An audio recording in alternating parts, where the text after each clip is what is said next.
जायते। ॐ मधुस्खरन्ति सिन्धवः आद्धीर्णशन्तशोधि मधुनक्तो मतो सुसम्। ॐ मधु ॐ मधु ॐ मधु। परम दयाल ठाकुर आमार परम आराध्या जगत जननी लक्ष्मी स्वरूपिणी श्री श्री बड़मा परम पूज्यपाद आचार्य देव श्री श्री बरदा जिनि आमादेर जीवनेर जीवंत सत्यानुसरण। पाबनार पथे जेते जेते बर्षियान ऋत्विक देवता शरৎচন্দ্র हालदारকে देखिए दयाल ठाकुर बोलेছিলেন, शरद्दा আমার থার্ড জেনারেশন কিন্তু বলে মুষ্টিবদ্ধ হাত ঊর্ধ্বে তুলে ধরেছিলেন। তিনি যে স্বপ্নের বীজ বপন করেছিলেন তা যার অতন্দ্র সাধনা এবং তপস্যায় আজ মহীরুহে পরিণত। যত শাখা নদী, উপনদী, মজা নদী, সেখানে সাগর তরঙ্গের হিল্লোল যিনি তুলে দিলেন এবং সেই সাগরের স্বাদ এনে দিলেন। আকাশের যদি কোনো শেষ থাকে, সমুদ্রের যদি কোনো তল থাকে, তাও সম্ভব। আমার আচার্য দেব সৃষ্টি দাদা, যার ভালোবাসার কোনো তল নেই, তার রাতুল চরণে আমার ভক্তি বিনম্র প্রণাম। এবং এই সময়ের পরম পিতার বিজয় রথের প্রধান কাণ্ডারী, আমাদের সকলের পরম প্রিয় পরম পূজ্য বাবাই দাদা, আমার ইষ্ট পরিবারের সকলের রাতুল রাঙা চরণে আমার জন্ম জন্মান্তরের ভক্তি বিনম্র প্রণাম নিবেদন করি। আজ বহু ইতিহাসের সাক্ষী কাকদ্বীপে আপনাদের আহ্বান, আমন্ত্রণ এবং আয়োজনে মিলতে পেরে প্রিয় পরমের প্রেমকথা বলার যে সুযোগ পেলাম, সেজন্য আমি নিজেকে অত্যন্ত ভাগ্যবান মনে করছি। আমি কৃতজ্ঞ, আমি ঋণী আমার তাপসী মার কাছে এবং আজকের যিনি অসামান্য সঞ্চালক পরমশ্রদ্ধেয় নারায়ণদার কাছে আমার কৃতজ্ঞতা জানাই। তাদের আহ্বানেই আপনাদের সঙ্গে আজকে আমার মিলতে পারা।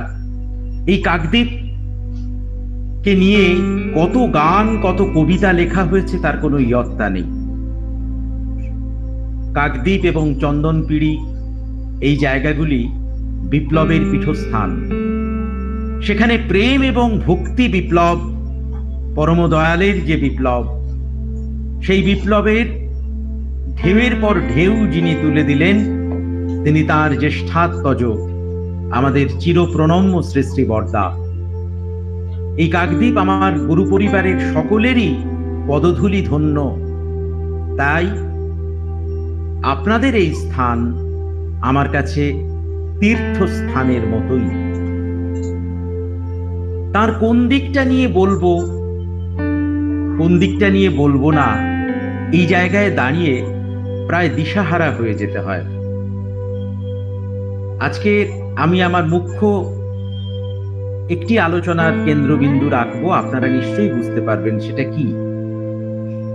আমার জীবন বৃদ্ধি অস্তিত্বের সাথিয়া যারা আজ এখানে উপস্থিত হয়েছেন, হবেন বা কোনো কারণে হতে পারেননি কিন্তু আন্তরিক ইচ্ছে ছিল, তাদের সকলের সুস্থ স্বাস্থ্য, সুদীর্ঘ নিরোগ ইষ্টায়নী জীবন ছন্দে ভরপুর এক আলোকিত যাপন আমি আমার গুরুপাদ পদ্মে অকৃত্রিম, অকপট, অমলিন আন্তরিকতার সঙ্গে প্রার্থনা রাখার চেষ্টা করছি।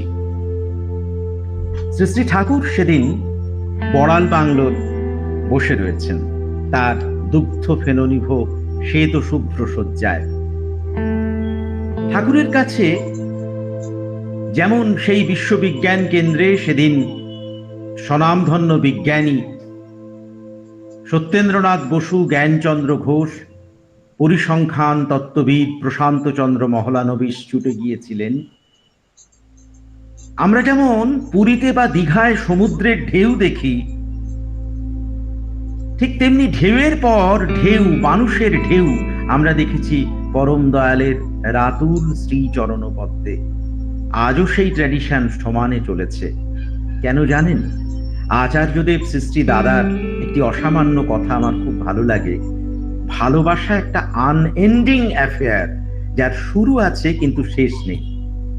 মানুষের জীবনে বৃত্ত, বৈভব, প্রতিপত্তি, প্রযুক্তির উন্নতি, বিশ্বায়ন, নগরায়ন, করোনার কর্কট সংক্রান্তি সমস্ত আছে, ভিতরটা কোথাও ফাঁকা, ভালোবাসার অভাবে। এত করলাম, কেউ আমায় বুঝলো না, এই একটা ব্যথা মানুষের ছিল। আমার ইষ্ট এবং আমার লিভিং আইডিয়াল আচার্য যা করেছেন তাই ক্ষতগুলোকে মুছিয়ে তাদের নবজীবন দান করেছেন। এক কথায় যদি বলতে হয়, তাদের প্রাসঙ্গিকতা আজকের এই 2021-এর সময়তেও কোথায়, তাহলে তাই অবসাদগ্রস্ত, জীর্ণ সেই মানুষগুলো যারা বলছে উহ কি চাপ, বাঁচাও মাই বাপ, কিংবা বলছে উহ কি স্ট্রেস, ঝুলে গেছে ফেস, তাদের তিনি ভালোবাসার জীবনের প্রলেপ দেবার চেষ্টা করেছিলেন। তাই তার হাসি থেকে হাসি, বাণী থেকে বাণী, প্রাণ থেকে প্রাণ, চাউনি থেকে চাউনি, জীবন থেকে জীবন, যাপন থেকে যাপন, আমরা আজও চৈতন্যের আঁচলে গেঁথে দিক থেকে দিগন্তরে কাজে ব্রতী হয়েছি, ছোট বড় সবাই মিলে। ঠিক যেমন এত বড় মাপের বিজ্ঞানী গেছেন, তেমনি সাহিত্যিক শরৎচন্দ্র চট্টোপাধ্যায়, বিভূতিভূষণ, তারাশঙ্কর, কে না গেছেন উপেন্দ্রনাথ গঙ্গোপাধ্যায় ঠাকুরের কাছে। ঠিক তেমনি করে দয়ালের দরবারে হাজির হয়েছেন রাজনৈতিক নেতারা, মহাত্মা গান্ধী, নেতাজি সুভাষচন্দ্র বসু, অবশ্যই কমিউনিস্ট নেতা বঙ্কিম মুখোপাধ্যায়, পিসি যোশী, অবশ্যই শ্যামাপ্রসাদ মুখোপাধ্যায়। তাদের কথা আমরা মনে রাখবো। কেন গেছেন? তারা যথার্থ পথ নির্দেশ পেয়েছেন। যিনি সৃজন প্রগতি নিয়ে বাণী দিয়েছেন, যিনি ভেবেছেন এই বিশ্ব স্রষ্টা, যিনি নারায়ণদা যেটা বলছিলেন যে যার অঙ্গুলি হেলনে এই বিশ্ব চলে, তিনি কিন্তু ওই ব্যথিত, আর্ত, বিপন্ন, সমাজে একেবারে লাঞ্ছিত মানুষগুলোকে কখনো ফেলে দেননি। এইখানেই তিনি পরম দয়াল, এইখানেই তিনি আমার পরম ঈশ্বর, ভালোবাসার ধন। মানুষ সমালোচনা করেছে, বলেছে এই লোকটা একটা এত খারাপ লোক, এই লোকটা একটা মদ্যপ, একটা মাতাল। কেউ বলেছে যে এ তো একেবারেই চরিত্রের ঠিক নেই। ঠাকুরের কাছে এর আশ্রয় পায় কি করে? তিনি ওই সমালোচনাকে গ্রাহ্যও করেন না। তিনি সেই মানুষটার রূপান্তরের জন্য একটা সাম্রাজ্যকে ফতুর করে দিতে প্রস্তুত ছিলেন। আবার একটা মানুষকে মানুষ করে তোলবার জন্য তার অতন্দ্র সাধনা কোনোদিন থামিনি। তাই বলতে ইচ্ছে করে, আমার গুরুর চরণ তলে শুধুই কিরে মানিক জলে, আমার গুরুর আসন কাছে সুবোধ ছেলে কজন আছে, অবোধ জনায় কনু দিয়েছেন, তাই আমি তাঁর চেলারে। হেমকবি গায়ে মদ খেয়ে বমি করে দিয়েছেন, তারপরেও পরম দয়াল তাকে বুকে জড়িয়ে ধরেছেন। 3 মাইল দূর থেকে আনতে হবে না, ঘরে বসেই চলবে। তিনি বলেছেন, আমি বুঝেছি ঠাকুর, সবাই আপনার কাছে জীবন পেতে আসে, আর এই বিষ পানের কথায় আপনি সম্মত হলেন। আসলে আপনি আমার নেশাটাকে কাটিয়ে দিতে চান। আপনি অতি ছল, অতি খল, অতীব কুটিল, যে কথা গিরিশচন্দ্র ঘোষের পাণ্ডব গৌরব নাটকে কৃষ্ণকে বলেছিলেন ভীম, তিনিও সে কথা বললেন। ঠাকুর তাকে আবার জড়িয়ে ধরলেন। নেশাটা রয়েই গেল, সুরা থেকে সুরের নেশা। সেই সুরের নেশায় আজ আমরা এখনো পর্যন্ত বুঁদ হয়ে আছি। তোমার নামে আমার আমি, তোমার মাঝে আমার আমি, হয়ে আছি আমি হারা। সেই সব সাড়াতে যিনি সাড়া দেন, তার কথা এমন করে কজন বলেছেন। ঠিক যেমন করে মেরি ম্যাকডেলিনি ভক্ত ম্যাকডেলিনিতে পরিণত হয় যীশু খ্রিস্ট নামের এক পরশমণির স্পর্শে। পরশমণি লোহাকে সোনা করে তোলে, কিন্তু এমন পরশমণি যার কাছে এলে সে তার মতো করে তোলে। ঠাকুরত্ব না জাগলে কেহ তোমার ঠাকুরও নয়, কেন্দ্রও নয়, ফাঁকি দিলেই পেতে হবে তা। এই তার কথা। এই ভেতরের অন্তর্গত ঠাকুরত্ব এবং ভগবান। ঠাকুর বলতেন, তোমরা সবাই ভগবান হয়ে ওঠো, আমি তো তাই চাই। ভক্তের আরতি দেখলে তিনি বিচলিত হন। তার কাছে ওইভাবে পাবনা হিমায়তপুরে শক্তি সংঘের পাশে 3 তলা বাড়ি ছিল, একটা বিশাল বড় পাঁচিল ছিল। সমস্ত কিছু হারিয়ে কবরদক শূন্য হয়ে ওই ভারতবর্ষের ভয়ঙ্কর একটি সময়ে একমাত্র শিশুপুত্রকে নিয়ে বিধবা রমন সার মা চলে এসেছিলেন প্রথমে মুর্শিদাবাদের লালগোলায়, তারপরে দেওঘর আশ্রমে। সারাটা জীবন তার সেখানেই কাটলো। অত্যন্ত অল্প বয়সে এই মা স্বামীকে হারিয়েছেন। তার ছেলে বউরা তাকে কফি দেয়নি, তার আলু কেড়ে নিয়েছে, জমি কেড়ে নিয়েছে। সর্বস্ব খোয়ানো একটা মানুষ যার কাছ থেকে কিছু পাওয়ার নেই। আমরা কিন্তু তার সেবা টেবা করি যার কাছ থেকে বিনিময়ে কিছু পাওয়ার আছে। আমরা হিসেব দেখি যে আমি কি পাবো। দয়াল ঠাকুর কিন্তু সেই হিসেবটা কোনোদিন করতে পারেননি। ঠাকুর বলতেন আমি অঙ্কে কাঁচা, আর কোনো মানুষকে পর বলে কখনো ভাবতে পারিনি। পরার্থপরতা, পরহিতব্রত যেসব কথা বলা হয় সেটা আমার কোনোদিনই করা হলো না। কেষ্টদা বলেছিলেন এগুলো নিয়ে অনেকে বলেন আপনি তো কম বলেছেন। বলে আমি কি করে বলবো কেষ্টদা, আপনারা কি আমার পর? আপনারা যে আমার অঙ্গ, এই হাত পা বুক মাথার মতো অঙ্গের মতো বলছেন না। ঠাকুর বলছেন আপনারা যে আমারই একটা অঙ্গ। সেই কালী ষষ্ঠী মা ঠাকুরের কাছে এসে তার যত রাজ্যের নালিশ, ঠাকুর বলেছেন যে পরনিন্দা করাই পরের দোষ কুড়িয়ে নিয়ে নিজে কলঙ্কিত হওয়া। ঠাকুর বলেছেন আপনারা সবাই জানেন সত্যানুসরণের সেই বাণী, যে দোষ দেখা মানুষকে আস্তে আস্তে করে সেই দোষও যুক্ত করে ছড়ায়। বলেছেন দোষ দেখা গজালে ওরে, সেই দোষেতেই ধরবে তোরে। বলেছেন যতই পরের দোষ দিবি তুই, নিজের যা দোষ এড়াতে পেয়ে বসবে সে দোষ তোমায় দেবে না পা বাড়াতে। আমরা যখন কাউকে বলে তুমি দোষী, তোমার জন্য সব হচ্ছে, সঙ্গে সঙ্গে এই আঙুলটা আমার দিকে থাকে, তাই না? এইটা বলছি যখন এই আঙুলটা আমার দিকে, আমরা খেয়াল রাখি না। ঠাকুর প্রথমেই বলছেন তুমি তোমার নিজের, নিজ পরিবারের, দশের ও দেশের বর্তমান ও ভবিষ্যতের জন্য দায়ী। তাই এটা জিতা রহ বেটা মার্কা ধর্ম নয়। তার গলায় রুদ্রাক্ষ ছিল না, তার গদি ছিল না, তিনি চিমটে নিয়ে কাউকে তাড়া করেননি, তার বিশাল বড় রক্তাম্বর ছিল না। একেবারে সাদা সিধে শিবের মতো হাঁটাট সংসার। সেই মানুষটির কাছে মনোবিজ্ঞান সম্মত চিকিৎসা কাকে বলে তা আমরা দেখেছি রমণের মায়ের জীবনে। এমনকি যে ঠাকুর বলেছেন, তিনি বলেছেন আপনি যে বলেন মাছ মাংস খাসনি আর পেঁয়াজ রসুন মাদক চার, তার ইউরিনালের একটা সমস্যা ছিল। অনেকে সমালোচনা করা সত্ত্বেও মানুষের মঙ্গল যদি হয়, কল্যাণ যদি হয়, তিনি যেটা করবেনই।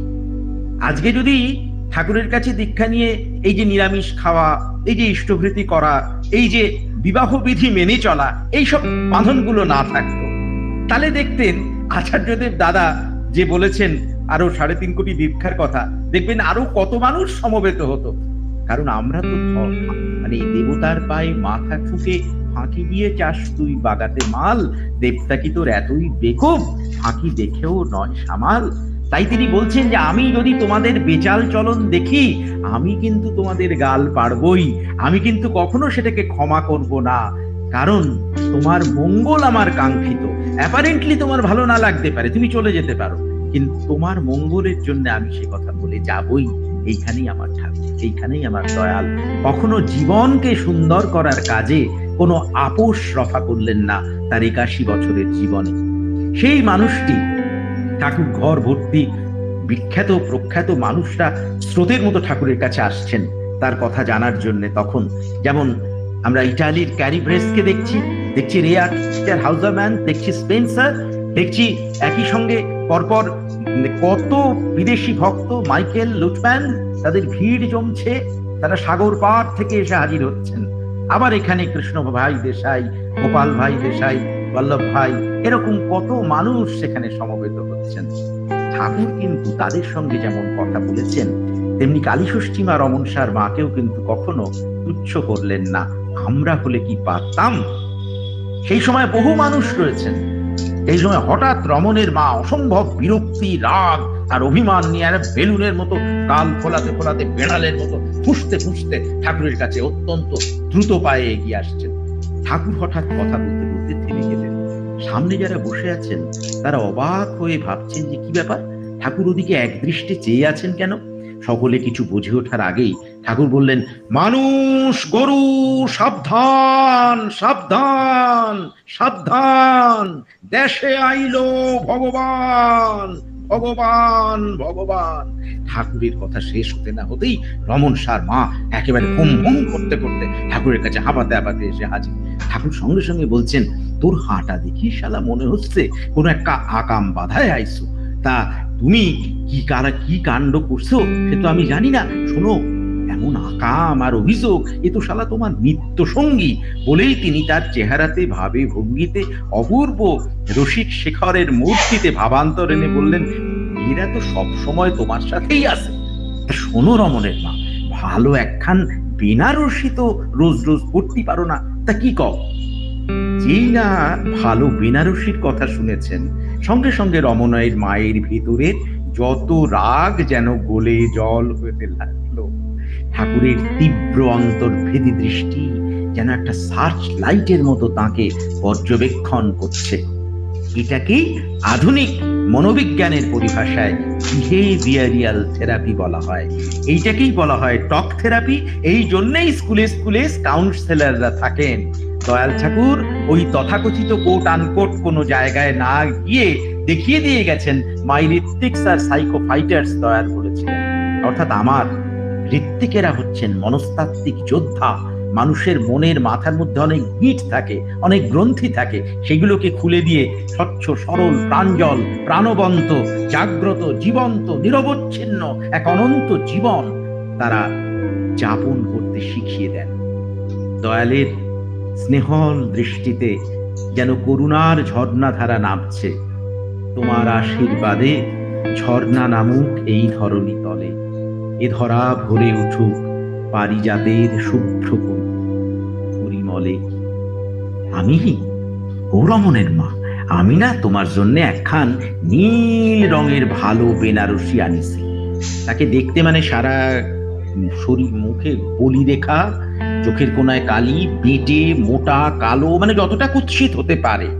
আর ঠাকুর তাকে দেখে বলতেন, তার যদি চাপা হাঙ্গার সাপ্রেশন, ওই যে তার একই সঙ্গে সেক্স কমপ্লেক্স, অন্যদিকে তার অন্য প্যাশন অ্যাঙ্গার হাঙ্গার সেক্স, তিনটে কমপ্লেক্স নিয়ে ঠাকুর বলছেন এক আশ্চর্য মডেল। শিল্পীরা যেমন মডেল বেছে নেয়, আমি ওর ভিতরে সমস্ত কমপ্লেক্সের বিকাশ দেখেছি এবং তার নিরাকরণ করার চেষ্টা করেছি। ঠিক যেমন সিনেমা কোর ছেলেকে বাবা মা যখন দিয়ে যান, তখন ঠাকুর তাকে আরো ছবি দেখতে বলেন, তারপর সেই গল্পটা করতে বলেন, তারপর সে একজন বিখ্যাত প্রাবন্ধিক হয়ে ওঠে এবং আশ্চর্য দক্ষতায় বলে, আমি আর সিনেমা দেখতে যাব না, আমি কল্পনা করে আরো সুন্দর সুন্দর গল্প লিখব। ঠাকুর তাকে বললেন, ওই যে তীব্রতার গতিবেগ নিয়ে রমন সার মা আসছিলেন, সেটা যেন আস্তে আস্তে করে ধীরে ধীরে কমে আসছে। এই হচ্ছে মনস্তাত্ত্বিক চিকিৎসা। আমার ঠাকুরকে কোট আনকোট ওই তথাকথিত যে ফুলবেলপাতা ছোড়া যে ধর্ম বা নেত্র নিমিলন, তার বাইরে গিয়ে দেখতে হবে, কারণ তিনি মানুষকে বাদ দিয়ে কিছু বোঝেননি। ধর্মের সংজ্ঞা দিতে গিয়ে বলেছেন, অন্যে বাঁচায় নিজে থাকে, ধর্ম বলে জানিস তাকে। ধর্ম যা আমাদের ধারণ করে রাখে, কিভাবে ধারণ করবে যদি না তোমার পরিবেশকে তুমি লালন করো? শুধু আত্মসুখের জন্য সাধনা নয়, সবার জন্যে তোমার হৃদয়কে উন্মোচন করো, অপরের প্রতি করো সেই আচরণ, নিজে যাহা পেতে তুমি করো আকিঞ্চন। একদিন আচার্যদেব শ্রী দাদার পদতলে বসে আছি, তিনি সুন্দর করে আমার দিকে তাকিয়ে বললেন, শোনো, আমি যা চাই, আমি যদি অন্যের সঙ্গে সেই ব্যবহার করি, তাহলে কিন্তু ঠাকুর খুশি হবেন। এর থেকে সহজতম সংজ্ঞা আমার কাছে আর কিছু হয় না। এক লাইনে জীবনের সর্বস্ব বলে দেওয়া হলো। অর্থাৎ আমি চাই কি, সবাই আমাকে সম্মান করুক, শ্রদ্ধা করুক, ভালোবাসুক, আমার নামে সমালোচনা না করুক, সামনে বা পেছনে নিন্দে না করুক, তাহলে আমিও সবার প্রতি তাই করব। তখন কিন্তু আমার ঠাকুর খুশি হবেন। ঠাকুর বলছেন, এই তো যারা তোমাক ঠাট্টা করে রমণের মা, বিদ্রুপ করে, আলাং ফালাং কথা কয়, উইরা তো জানি না রে তুমি কি। শালা এই বেনারসি খান টুক করি একবার পড়িয়া শুধু দেখি, পড়লি তোমাকে যা মানাকবে না, তোমাক দেখে শালা চেনাই যাবে না রে রমণের মা। ঠিক আছে দেন, পরে পড়বো নে, এখন আগে আমার কথা শোনেন। আমি যে জন্য এখানে আইসি, মানে ওটা তো উগরে দেয়া হলো না, খালি স্বার্থের কথা, নালিশের কথা, এইসব তো আমরা উগরে দিই ইষ্টের কাছে, আচার্যের কাছে। কজন আর বলি তুমি ভালো থাকো আর আমি কিচ্ছু চাই না। কজন কুন্তির মতো বলি যে আমি শুধু দুঃখ চাই, কৃষ্ণকে তিনি বলেছিলেন। যেমন বলেছিলেন শ্রী শ্রী বরদা যে পৃথিবীর সব কষ্ট আমার হোক, আর আমার যদি কিছু পুণ্য বা মঙ্গল থেকে থাকে, দয়াল পৃথিবীর সবার মধ্যে তা যেন ছাপিয়ে যায়। আমরা কজন পারি? আমরা সবাই সবার নামে নালিশ করতে ভালোবাসি। আমরা সরকার, দেশ, রাষ্ট্র, স্ত্রী স্বামীকে, স্বামী স্ত্রীকে, ছাত্র শিক্ষককে, শিক্ষক ছাত্রকে, প্রত্যেকটা বর্গের সঙ্গে প্রত্যেকটা বর্গের এই সম্পর্ক। পুলিশ বলছে আমি তো প্রশাসনের দায়িত্বে আছি, ওরা বোঝে না, একটু এপাশ থেকে ওপাশ হলেই ঢিল ছুঁড়েই মেরে দেবে। আর সাধারণ পাবলিক বলছে ও তো ঘুষ খাওয়ার জন্যই আছে। ডাক্তারকে দেখে বলছে ও তো আমাকে নিঃস্ব করে দেওয়ার জন্যই রয়েছে। ডাক্তার বলছেন যদি কিওর না হয় তাহলে তো আমাকে ঘিরে ধরে একেবারে ভীষণভাবে উত্তম মধ্যম প্রহার করবে। শিক্ষক অধ্যাপক বলছেন যে ও তো পড়াশোনা করবে না, তারপরে পাশ করার জন্য আমাকে ঘেরাও করবে। ছাত্র বলছে ও তো টিউশন থেকে পয়সা লুটে আর ক্লাসে এসে ঘুমোয়। সুতরাং এই প্রত্যেকটা বর্গের সঙ্গে প্রত্যেকটা বর্গের একটা আড়াআড়ি সম্পর্ক শ্রী ঠাকুর দেখাচ্ছেন। তিনি বিশ্ব ব্রহ্মাণ্ডের সর্বস্বের কারণ স্বরূপ হয়েও ওই তুচ্ছ অবজ্ঞাত মানুষ, অনেকে ভাবতো যে এইসব লোকের জন্য ঠাকুর এত সময় দেন কেন। ঠাকুর কিন্তু তাদেরকেও জীবনকে কেমন করে সম্বর্ধনা করে তুলতে হয় দেখিয়ে দিয়েছেন। সারাটা জীবন ঠাকুর 101টা পদ দিয়ে খাইয়েছিলেন নমস্কার মাকে, কোনোদিন প্রশংসা করেননি। সবসময় বলতেন একটা দারুণ মিষ্টি এনেছেন, তার ভেতরে ক্ষীর দেয়া, খোয়াখই দেওয়া, বালু ঠেকতেছে ঠাকুর, তেমন ভালো নয়। ঠাকুর বললেন যে এ কি সুধীর, তোমার মিষ্টির দোকান থেকে এনেছো, রমণের মা বলছে এটা ভালো নয়, এই খেয়ে দেখো তো। সবাই বললেন ওর মধ্যে পেস্তা রয়েছে, ক্ষীর রয়েছে, তাই বলছে বালু ঠেকতেছে। কোনোদিন প্রশংসা করেনি, চিরকাল ঠাকুরের কাছে কেবল বসে বসে খেয়ে গেছে। কিন্তু মনস্তাত্ত্বিক চিকিৎসা কাকে বলে ঠাকুর দেখিয়েছেন। ঠাকুর তখন বলছেন যে শালা পাগল কোনেকার, যত সব বেহুদ্দে কথা কয়, পরে আবার কি, যখনকার কাজ তখনই তো করা লাগে।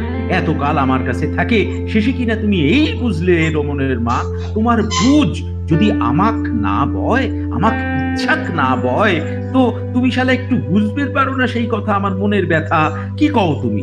ঠাকুরের কথায় ভাবের যেন এক অদ্দর নিংড়ানো আবেদন রমণীর মার শরীরে সেই আগের যে রাগের তীব্রতা, তা অত্যন্ত সহজ স্বাভাবিক হয়ে আসছে একটু একটু করে। ঠাকুরের দিকে দিয়ে বললেন, আবার এখনই কি পড়তে হবে? মানে একটু ছদ্ম যেন ইচ্ছে নেই, ভেতরে ইচ্ছে আছে 16 আনার ওপর 18 আনা। ঠাকুর সঙ্গে সঙ্গে হাসতে হাসতে বলছেন, এখুনি মানে এক্ষুনি, শালা টক করে পড়ে আমাকে দেখাও দেখি। বলে সকলের দিকে তাকিয়ে বলছেন, কি কোষ, এই উয়েক মানাবি না? এই শাড়িটা পরলে উয়েক মানাবি না? সকলেই হ্যাঁ হ্যাঁ ঠাকুর, খুব মানাবে খুব মানাবে। তারাও খুব মজা দেখতেন যে রমণের মাকে নিয়ে, কারণ ওই রকম একজন বৃদ্ধা যার বলিরেখা পড়ে গেছে, অশীতিপর বয়স, তাকে ঠাকুর একটা নীল রঙের বেনারসি পড়াচ্ছেন। আপনি দেখুন, আসলে কিন্তু ঠাকুর মনস্তাত্ত্বিক চিকিৎসা করছেন। ঠাকুর দেখছেন যে কেমন করে তার সাপ্রেসড ইচ্ছাগুলো, ওই যে যন্ত্রণা, ওই যে লাঞ্ছনা, ওই যে কপর্তক শূন্য অবস্থায় পথের মধ্যে একটা মানুষ এসে পড়েছে, এই মানুষই তো বলতে পারে যে একটা মানুষকে মানুষ করে তুলতে আমি একটা সাম্রাজ্যকে ফতুর করে দিতে প্রস্তুত নই। তখন রমণের মা একটু একটু করে হাঁটতে হাঁটতে তার বাড়ির দিকে চললেন। তার ভেতরে রাগ কোথায়, শান্ত নম্র একটা আনন্দ, সেই রাগের ঝড় কোথায় যেন কেটে গেছে, শাড়ি পরে আসার জন্য রওনা দিয়েছেন। এইবারে একটা মানুষকে এনগেজ রাখা, এটা খুব গুরুত্বপূর্ণ। একটা মানুষের কাজ না থাকলে idol brain is the Devil's workshop হয়। এই যে বুড়ি রমণের মা, শৈল মা, কালীষষ্ঠী মা, এদের সমস্ত রকম কমপ্লেক্সের একেবারে জাহাজ ঠাকুর কিভাবে সেই কমপ্লেক্সের কাঁটাগুলো একটু একটু করে তুলছেন। কাঁটা তো করতেই পারে, সেই যেমন করে ডেন্টিস্ট তুলে দেন ভেতরে যদি পাথর থাকে, তিনি আমাদের জীবনের যে কাঁটাগুলো আছে, ঈর্ষা, হিংসা, পরশ্রী কাতরতা, অকারণে না পাওয়ার একটা ব্যাপার, এইগুলোকে ঠাকুর কিভাবে তুলে দিচ্ছেন। ঠাকুর বলছেন, কার্তিক পালকে বলছেন, শোন, এই রমণের মা যখন বেনারসি পরে আসে আমার সামনে বসবেনি, তখন হঠাৎ তুই বিয়ের দিকে একেবারে বিভোর হয়ে তাকায় থাকবি। বুঝতে পারছিস তো কি কইছি? কিছুক্ষণ পরে তো রমণের মা বেনারসি পরে এসেছেন, আর ওই কার্তিক পালদার সঙ্গে মাঝে মাঝে ঝগড়া লাগিয়ে দিতেন, এবং ওইভাবে সে যদি ঝগড়া না করত, সে কার্বাঙ্কাল নিয়ে ওখান থেকে এসেছিল, সে যদি ওইভাবে খাওয়া দাওয়ার মধ্যে না থাকতো, তাহলে কিন্তু তার জীবনে অনেক কিছু অপূর্ণতা নিয়ে সে হয়তো কোনো খারাপ কাজ করে ফেলতো। ঠাকুর কিভাবে চিকিৎসা করছেন দেখুন। শালা কিংবা মানাইছে রে, কি সুন্দর দেখাচ্ছে তোক, বেনারসি পরে যেন মনে হচ্ছে শালা টেনানে বিভোর। বলেই কার্তিক পালকে দয়াল ঠাকুর ইশারা করলেন। কার্তিক একটু সামান্য এগিয়ে বসেছে আর রমণের মার দিকে তাকিয়ে রয়েছে। ঠাকুরের কথা শুনে রমণের মাকে ঠিক সেরকম লাগছে কিনা, বিভোর হয়ে একেবারে যেন পৃথিবীতে এত সুন্দরী কোনোদিন দেখেনি সেই দিকে তাকিয়ে বসে রয়েছে। তো তখন আবার মনে রাখবেন, রমণের মা কিন্তু সেই বেঁটে কালো ভয়ঙ্কর মোটা বলিরেখা পড়ে গেছে, বৃদ্ধা একজন মানুষ, বিরক্ত, মরণ দশা বলে ডান দিকে সরে গেছেন। আর ঠাকুর আবার বলছেন তুই আবার, মানে ইঙ্গিত করছে, সে আবার কার্তিক আবার একটু একটু করে সরে যাচ্ছে, কার্তিকও পাশাপাশি এগোচ্ছে, রমণের মাও একটু একটু করে এগোচ্ছে। তো দুজনে অনেক দূরে, ঠাকুরের কাছ থেকে আস্তে আস্তে আস্তে আস্তে করে অনেক দূরে চলে গেছে। তখন দূর থেকে বলছেন, ঠাকুর ঠাকুর আপনি কিছু দেখতেছেন না? এই আপনার সামনে কার্তিক আমার সামনে সঙ্গে কেমন হিল্লতি করতেছে।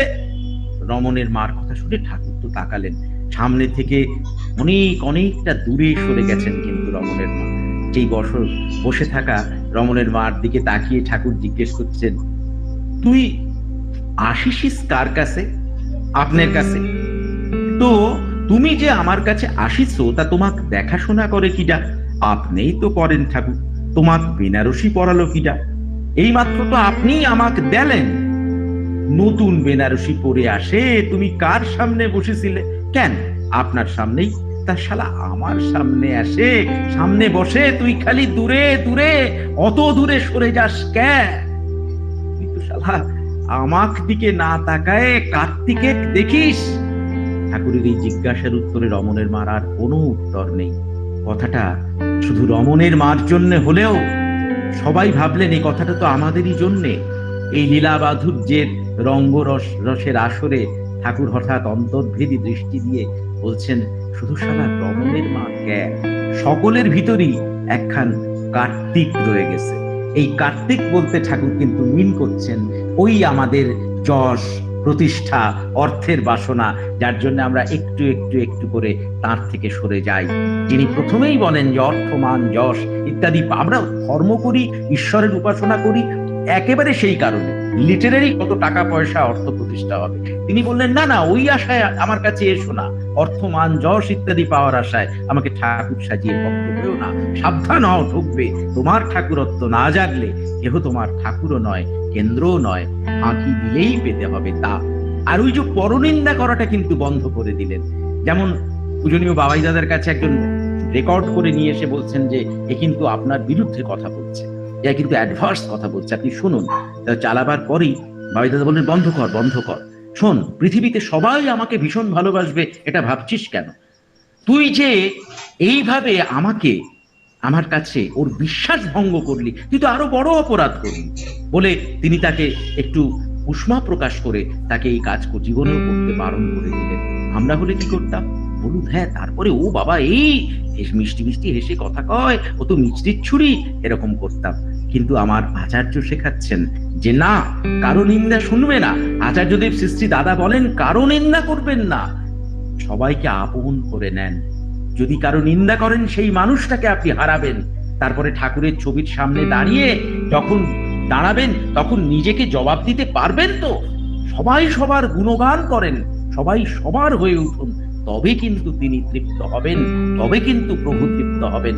নিন্দে করা মানুষের খুব একটা পরশ্রীকাতরতা, খুব খারাপ কাজ। ঠাকুরের চলার সাথীর বাণীর মধ্যেও আছে যে যদি নিজেকে বিশ্রী করে বিপন্ন করতে চাও তাহলে পরশ্রীকাতরতাকে কখনো ত্যাগ করিও না।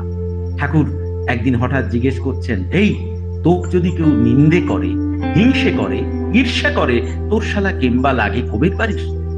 ভালো লাগে না ঠাকুর। তারপর বললেন, ওরে কত বৃত্তাকারে কথাটা ঘুরছে, তোরে যদি কেউ নিন্দা করে, হিংসা করে, ঈর্ষা করে, তোর কেম্বা লাগে কবে পারিস? সবাই মিলে একসঙ্গে বললেন, ভালো লাগে না ঠাকুর।